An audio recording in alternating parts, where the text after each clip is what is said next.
Monsoon धमाका 30 ते 70% भव्य सूट, लहानांपासून मोठ्यांपर्यंत सर्वांसाठी आकर्षक आणि दर्जेदार कपडे। तर वाट कसली पाहताय?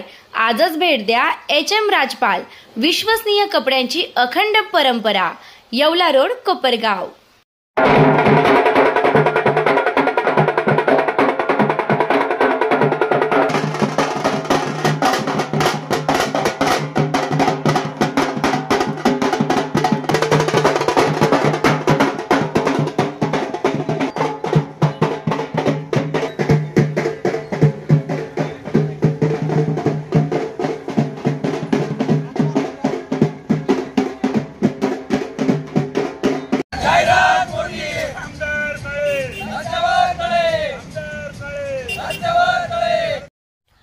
कोपरगाव शहरातील रस्त्यांची दुरवस्था व रस्त्यांवरील पडलेल्या खड्ड्यात साचलेल्या पावसाच्या पाण्यामुळे नागरिकांना होत असलेल्या त्रासाविरोधात 16 सप्टेंबर 2025 रोजी कोल्हे समर्थकांनी व काही तरुणांनी अनोखं आंदोलन केलं आहे।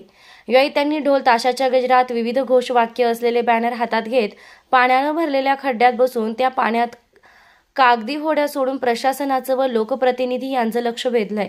यावेळी विविध घोषणाबाजी करत आंदोलकांनी प्रशासनाविरोधात रोष व्यक्त केला आहे। या अभिनव आंदोलनातून तरुणांकडून प्रशासन व लोकप्रतिनिधी यांना रस्त्यांची दुरवस्था दाखवून देण्याचा प्रयत्न केला आहे।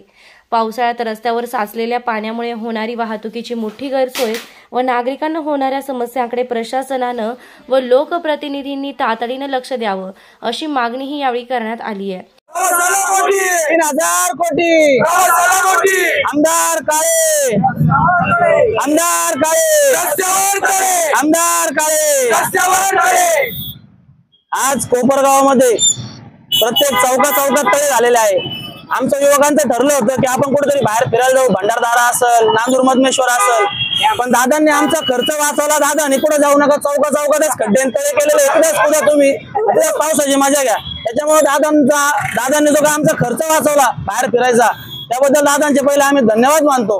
आणि अशीच आमचे ग्रामीणचे मित्र म्हणतात की तुम्ही तरी बिचारे बोटीने गावागावात फिरता, आम्ही तर विमानाने ग्रामीणला उडतो। इतकी तर वाईट परिस्थिती आपल्या कोपरगाव तालुक्याची दादांनी केलेली आहे। 3000 कोटी 4000 कोटी अशा वलग्न होत असतात, पण फक्त त्याच्या जाहिराती मोठ्या आहे। मुळात कोपरगावमध्ये विकास गेल्या मागील 5 वर्षातही नाही आणि आताही नाही। आणि माझं म्हणणं आहे महाराष्ट्र सरकारला की जर 3000 कोटी 4000 कोटी एकट्या कोपरगावला देतात तर महाराष्ट्रात बाकीचे काही पैसे देत नाही वाटतं, फक्त कोपरगावलाच आहे। तो कोपरगावला केंद्रशासित प्रदेश घोषित करावा, इतका मोठ्या प्रमाणावर निधी हा कोपरगावला देण्यात येत आहे। दादांना विनंती आहे की खड्डे केलेले तळे पोरांसाठी त्यांनी तिथं पर्यटन केंद्र करावं आणि कोपरगावच्या लोकांनी बाहेर न जाता गावागावातच पर्यटनासाठी यावं ही विनंती। ही जी बोट आहे याच्यामध्ये भ्रष्टाचारी, गुन्हेगारी, बेरोजगारी ही बोट आज आम्ही दादांच्या निषेधार्थ या तळ्यामध्ये बुडवत आहोत आणि इथून पुढे कोपरगावमध्ये विकास होईल अशी अपेक्षा करतो। आणि आम्हाला फक्त वल्गना नको, तर विकास हवा। त्याच्यामुळे मी पुन्हा एकदा म्हणतो 3000 कोटी 3000 कोटी 3000 कोटी आश्वासन खोटी, जाहिरात मोठी, आश्वासन खोटी, आश्वासन खोटी। आज ग्रामीण मध्ये प्रत्येक ठिकाणी जलपूजन चालू आहे, तर माझं त्या कार्यकर्त्यांना विनंती आहे समोरच्या पार्टीच्या, त्यांनी कोपरगावात येऊन पण हे जलपूजन करावं, जेणेकरून लोकांना कळेल की आपल्या गावागावात पण तळे झालेले आहे। धन्यवाद।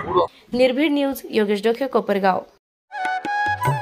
सर्वोत्तम पुरस्कार प्राप्त संस्था ज्योती सहकारी पतसंस्था, महाराष्ट्रातील एक अग्रगण्य संस्था ज्योती सहकारी पतसंस्था, कोपरगाव।